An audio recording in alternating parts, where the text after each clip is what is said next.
Please, help me. They're beating my mama. They won't stop hitting her. Please help me. They're beating my mama. They won't stop hitting. Her pink lace dress was trembling as she gripped the stranger's heavy, tattooed arm. The colorful beads in her braids clicked together as she looked up, her voice cracking with pure terror. The music in the VIP lounge cut instantly. Expensive wine glasses froze in midair. Every hardened criminal in the room held their breath.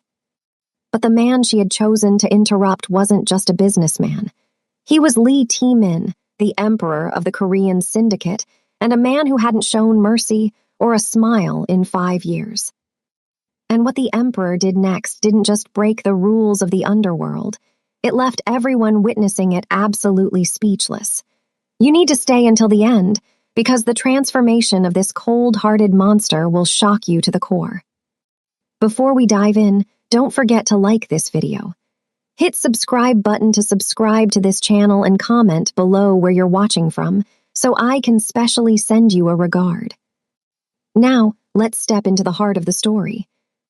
The bass of the music downstairs was just a distant tremor in the floorboards, a rhythmic reminder of the chaos Lee Tae-min controlled but never partook in. Up here, in the glass-walled sanctuary of the Sapphire Club's VIP lounge, silence was the ultimate luxury.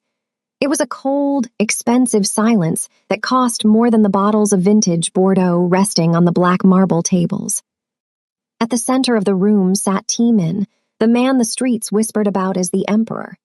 He didn't look like a man who worried about police raids or rival territories. He looked like a statue carved from ice and regret. His white dress shirt was unbuttoned at the collar, revealing the intricate scales of a black dragon tattoo that coiled up his chest and disappeared along his neck, a permanent mark of the syndicate he ruled with an iron fist.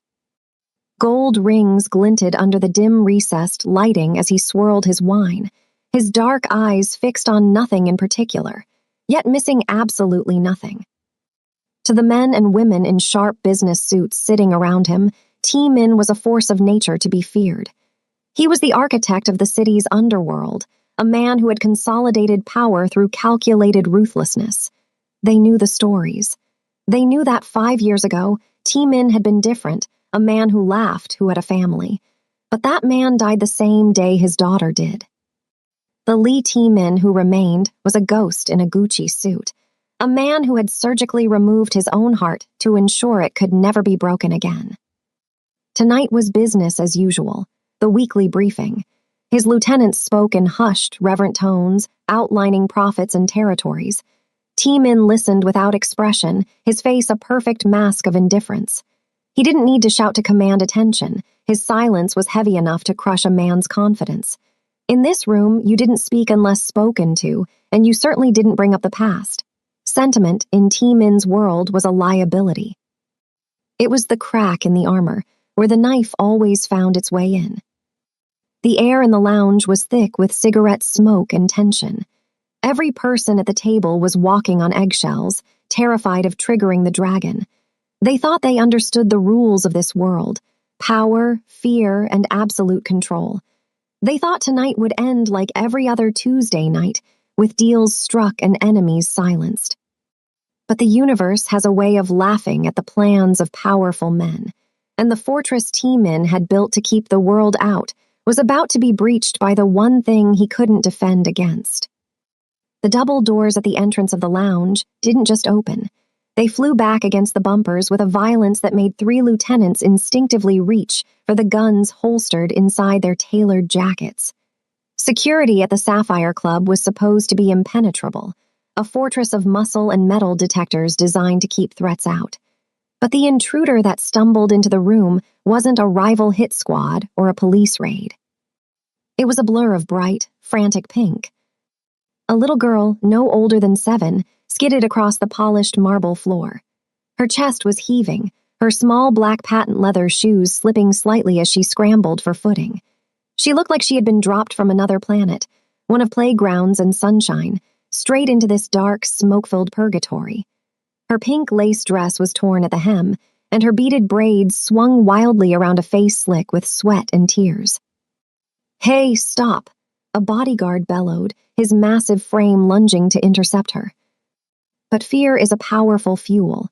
She ducked under his grasping hand with a desperate agility, her movements erratic and fueled by pure panic.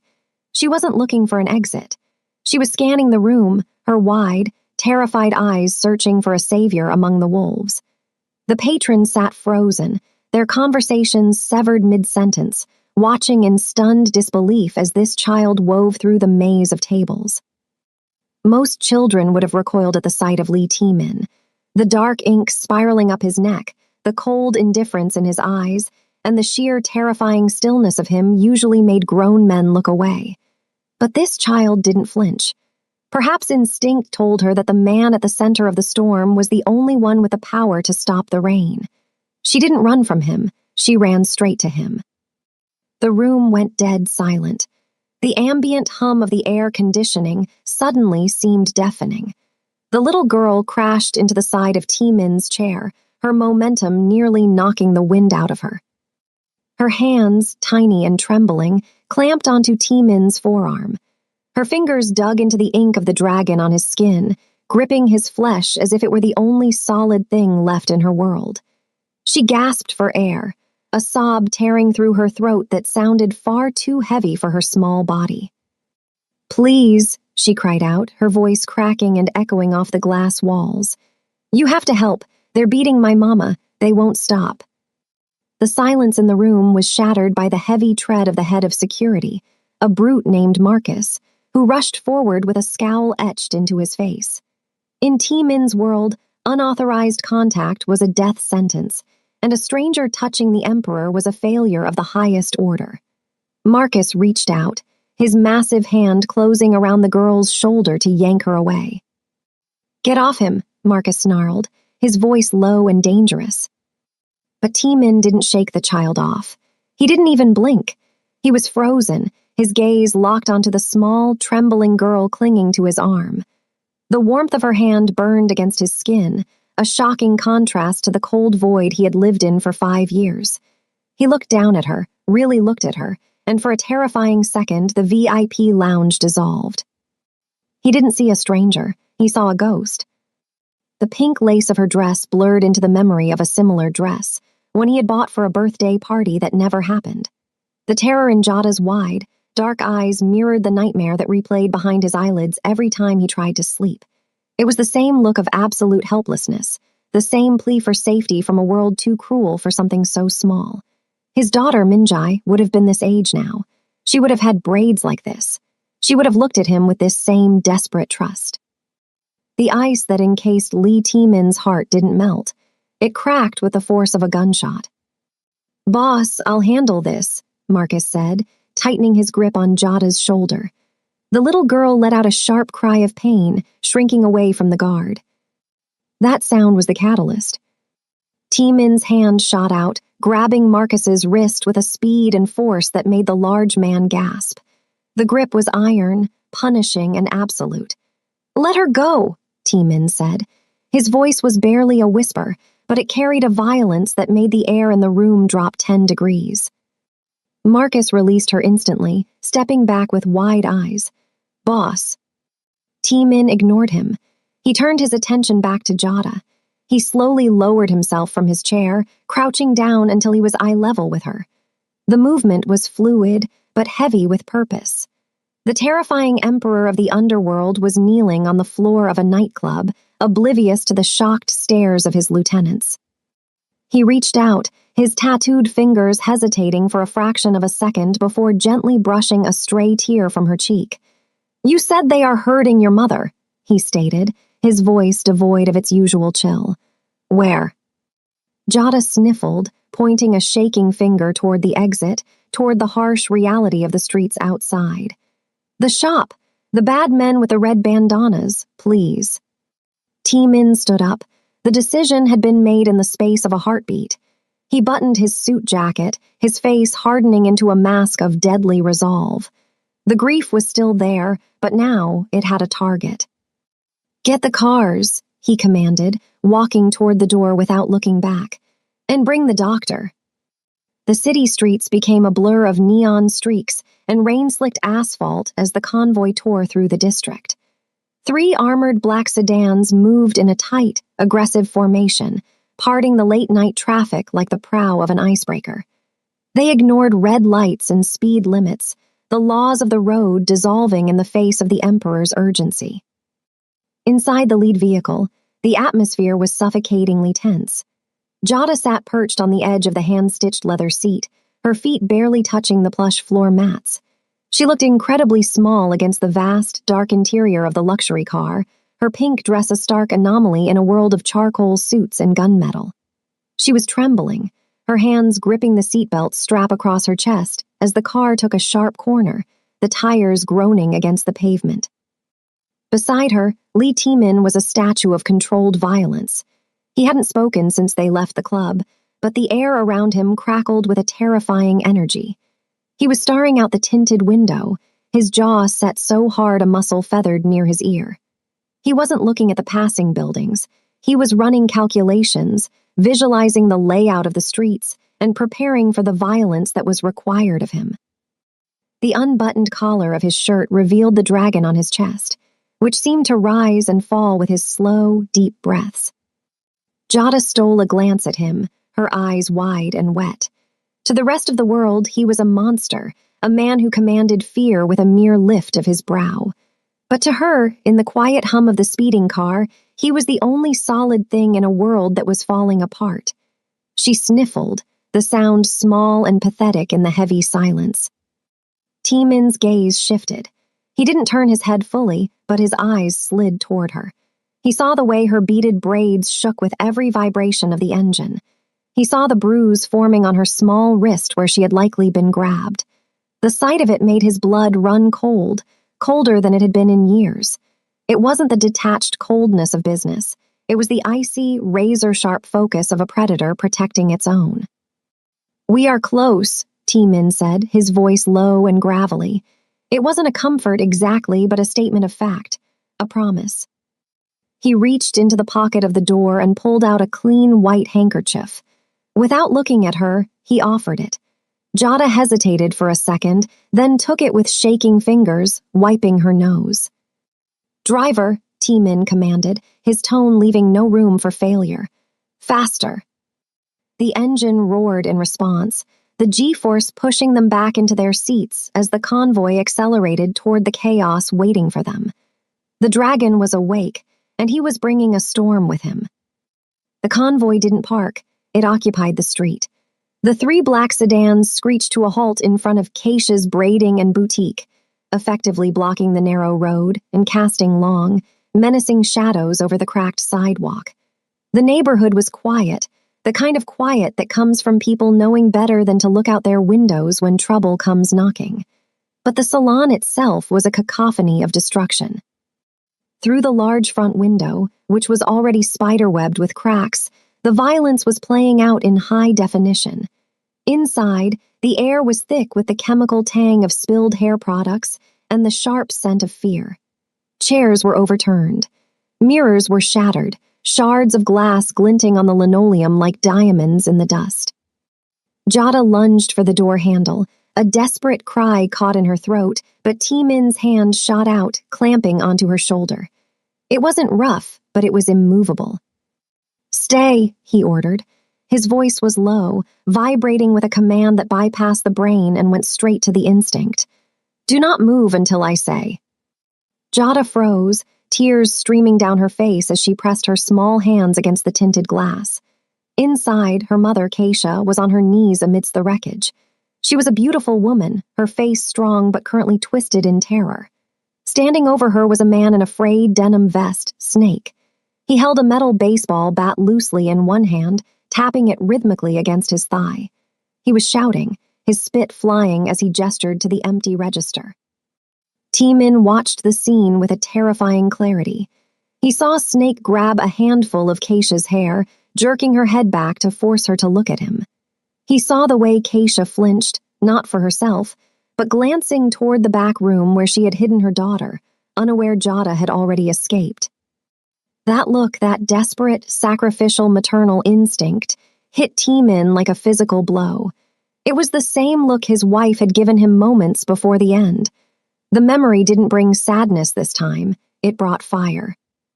A shift occurred in the backseat of the luxury sedan. The air pressure seemed to drop. The calculated, business-minded emperor who worried about profit margins and police treaties vanished. In his place, something ancient and violent began to uncoil. The dragon on his chest seemed to burn against his skin. T-Min unbuckled his seatbelt. The sound was a sharp click that echoed like a gunshot in the quiet car. He didn't check for his weapon. He didn't need one. He smoothed the front of his unbuttoned white shirt, his eyes never leaving the man with the bat. "Watch," he whispered to Jada, his voice devoid of any human warmth. He opened the car door and stepped out into the night. The sleeping dragon had woken up, and it was hungry. The bell above the door chimed, a cheerful, welcoming sound that seemed grotesquely out of place as Lee T-Min stepped into the salon. The sound cut through the shouting like a razor, causing the 5 gang members to freeze. Snake, the leader, turned slowly, the metal baseball bat resting lazily on his shoulder. He looked T-Min up and down, taking in the expensive white shirt and the gold watch, and sneered. "Lost, rich boy," Snake taunted, spitting on the floor near Keisha trembling legs. "Appointments only." T-Min didn't speak. He didn't even blink. He simply reached behind him and turned the deadbolt on the glass door. The loud click echoed in the small room, final and absolute. It wasn't to keep them out, it was to lock them in. Outside, the massive bodyguard who had driven the lead car stepped directly in front of Jada window. Jada tried to peer around him, her small hands pressing against the glass, but the man's broad suit jacket became a wall of black wool. "Eyes on me, little one," he said through the glass, his voice muffled but firm. "This part isn't for you." Inside, the violence exploded with terrifying speed. One of Snake's lackeys lunged first, pulling a switchblade. T-Min didn't retreat. He stepped into the space, his movement a blur of kinetic energy. He caught the man's wrist, twisting it with a sickening crack that dropped the attacker to his knees, before delivering a precise, devastating kick to the chest that sent him flying into a styling chair. The room erupted. Snake swung the bat, aiming for T-Min's head. T-Min ducked under the arc of the weapon with the grace of a dancer, the wind of the swing ruffling his hair. He rose and drove his elbow into Snake's ribs, the impact sounding like a gunshot. Snake gasped, dropping the bat as the air left his lungs, but T-Min wasn't finished. This was no longer business. This was personal. He moved through the remaining men like water, fluid and unstoppable. He slammed one face first into a mirror, the glass shattering into 1,000 diamonds around them. Another tried to run, but T-Min caught him by the collar, hurling him effortlessly over the shampoo station. It was unbuttoned fury, raw, visceral, and efficient. There was no wasted movement, only the brutal dismantling of bullies who had forgotten their place in the food chain. Within 30 seconds, the salon was silent again, save for the groans of broken men writhing on the floor. Snake lay gasping at T-Min's feet, blood bubbling from his nose. T-Min stood over him, his chest heaving slightly, the dragon tattoo on his chest now slick with sweat. He adjusted his cuffs, his expression returning to that mask of cold indifference, though his eyes burned with a lingering fire. He looked down at Keisha, who was staring up at him in shock, realizing that the monster she feared had just eaten the wolves. The silence that followed the violence was heavier than the noise. The only sounds in the wrecked salon were the jagged breaths of the unconscious men on the floor and the soft, terrified weeping of Keisha. Lee T-Min didn't look at the bodies he had dismantled. To him, they were no longer threats. They were refuse, obstacles that had been removed with necessary prejudice. He reached into his pocket and retrieved his phone, his knuckles slightly bruised but his hand steady. He didn't dial 911. The police asked questions, T-Min dealt in solutions. He pressed a single speed dial number. "Dr. Choi," T-Min said, his voice flat and devoid of adrenaline. I have a code white at the corner of 4th and Main. Trauma kit. 2 minutes. He hung up before an answer could be given. Keisha was pressing a towel to a cut on her forehead, staring at him with wide, trembling eyes. She looked from the tattooed dragon on his chest to the heap of groaning gang members. Who are you? She stammered, shrinking back as he stepped toward her. T-Min stopped, giving her space. He buttoned his cuffs, hiding the ink, effectively putting the monster back in its cage. I am the man your daughter found, he said simply. Before Keisha could process this, the front door rattled. The massive bodyguard outside unlocked it, and a blur of pink rushed in. Mama. Jada hit her mother's chest like a collision, burying her face in Keisha Rightquote's neck. The woman crumpled, wrapping her arms around her child, rocking back and forth in the broken glass. T-Min watched them, his expression unreadable, though a phantom ache throbbed in his chest. It was a scene he had played out in his dreams 1,000 times, a reunion he never got to have. Less than 90 seconds later, the street outside was bathed in the white glow of headlights. A matte black van, unmarked and sleek, screeched to a halt behind T-Min Rightquote's convoy. The side doors slid open, and 4 men in dark tactical scrubs poured out. They didn't look like paramedics. They looked like a special ops team armed with stethoscopes. They swept into the salon with practiced efficiency. No sirens, no radio chatter. 2 of them moved the unconscious gang members into a pile in the corner to clear the floor, while Dr. Choi, a sharp-eyed man with graying temples, knelt beside Keisha. Mr. Lee, the doctor nodded once at his boss before turning his attention to the woman. He opened a metallic case that looked more military than medical. Ma'am, I need you to look at this light. We're going to take care of that cut. You're in the best hands in the city. Keisha looked around, bewildered.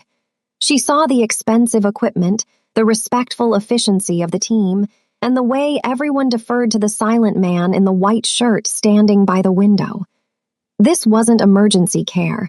This was the kind of service reserved for presidents and kings. T-Min turned his back on the room, staring out at the dark street. He had brought violence to save them, but it was his resources, the empire he had built on blood, that would heal them. For the first time in 5 years, the power he wielded felt like something other than a burden. The Midnight Garage was less a mechanic shop and more a graveyard for stolen parts, a concrete box on the edge of the district where the street gang counted their crumpled bills. It was a place that smelled of oil and arrogance, a sanctuary for men who thought they owned the night. That illusion shattered the moment the steel bay door groaned upward, revealing Lee T-Min standing in the floodlight like a judgment from above. He didn't bring an army this time. He brought only 2 men and a distinct, terrifying calm. Inside, the gang's upper management, a man named Kingston and 3 of his lieutenants scrambled from their poker table, hands drifting toward waistbands. But they stopped when they saw Snake, their best enforcer, dumped unceremoniously onto the concrete floor at their feet, battered and barely conscious. We can handle this like businessmen, Kingston stammered, his earlier bravado evaporating under T-Min's dead-eyed stare. Whatever that girl's mom owes you, we can double it. Cash. T-Min ignored him. He walked to the greasy workbench, cleared a space among the spark plugs, and placed a pristine, leather-bound notebook on the surface. He clicked a gold pen, the sound echoing in the silent garage. Medical bills for trauma and lacerations, 15,000, T-Min said, his voice soft, almost bored. He wrote the figure down in elegant script. Structural damage to commercial property, 8,000. Loss of business revenue, 5,000. He looked up, his eyes locking onto Kingston. Emotional distress to a minor, incalculable, but let's call it 50,000 for the inconvenience. Kingston blinked, sweating. So, 78 grand. I don't have that kind of cash on hand, man, but give me a weekend. I don't want your money, T-Min interrupted, closing the notebook with a snap.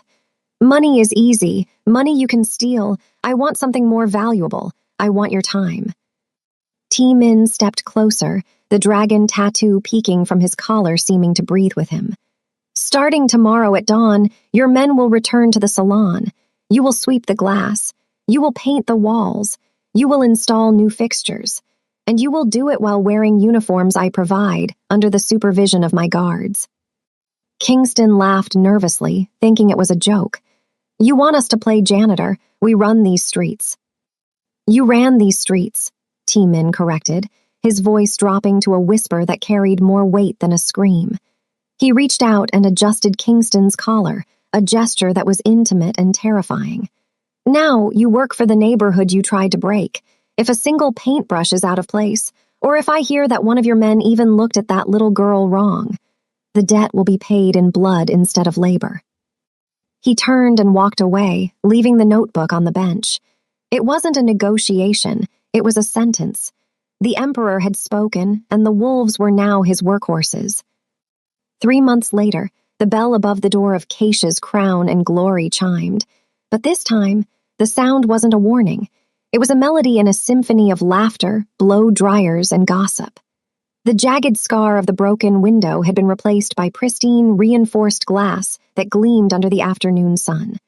The smell of fear and spilled chemicals was gone, replaced by the warm, sweet scents of shea butter and vanilla. The salon was packed. Women filled every chair, their conversations creating a vibrant hum of life that spilled out onto the sidewalk. But the moment the tall, broad-shouldered man in the charcoal suit stepped through the door, a hush fell over the room. It wasn't the terrified silence of the past, however. It was a respectful pause. The neighborhood knew who paid for the renovations. They knew whose shadow kept the streets safe at night. Lee Min removed his sunglasses, his eyes sweeping the room not for threats, but for familiar faces. He still carried himself with the dangerous grace of a jungle cat, the dragon tattoo hidden beneath a crisp Oxford shirt, but the tension in his jaw had loosened. "You're late, Mr. Lee," a small voice chirped from the back. Jada stood by the drying station, hands on her hips, looking every bit the manager she pretended to be. She wore a new dress, bright yellow like a daffodil, and her braids were fresh and intricate. Keisha looked up from a client, smiling, a genuine, radiant smile that reached her eyes. "Don't mind her," she laughed. "She's been checking the clock since noon." Min didn't smile, but the corner of his mouth twitched, a microscopic crack in the marble facade. He walked over to the empty styling chair Jada was patting emphatically. To the shock of the new customers, the terrifying emperor of the underworld sat down obediently, his massive frame looking almost comical in the salon chair. "My hair is fine," Min stated, his voice a low rumble. "It's boring," Jada corrected, climbing onto the stool behind him. "It needs flavor." For the next 10 minutes, the most dangerous man in the city sat perfectly still, while a 7-year-old girl combed through his slicked-back hair. His bodyguards, standing outside by the black sedan, watched through the window with bewildered expressions, but they knew better than to intervene. "Done," Jada announced triumphantly. Min leaned forward to look in the mirror. Staring back at him was the same hard face that had ordered hits and dismantled gangs. But there, right above his right ear, clipped firmly into his dark hair, was a bright, neon-pink butterfly barrette. It was ridiculous. It was undignified. It was completely contrary to everything the Emperor stood for. Min looked at the reflection of the little girl beaming behind him. He touched the plastic butterfly gently, as if it were made of glass. For the first time in 5 years, the ghost in his eyes faded, replaced by something warm and alive. "It is acceptable," he said solemnity. As Jada giggled and hugged his neck, Lee Min realized he hadn't just saved a salon.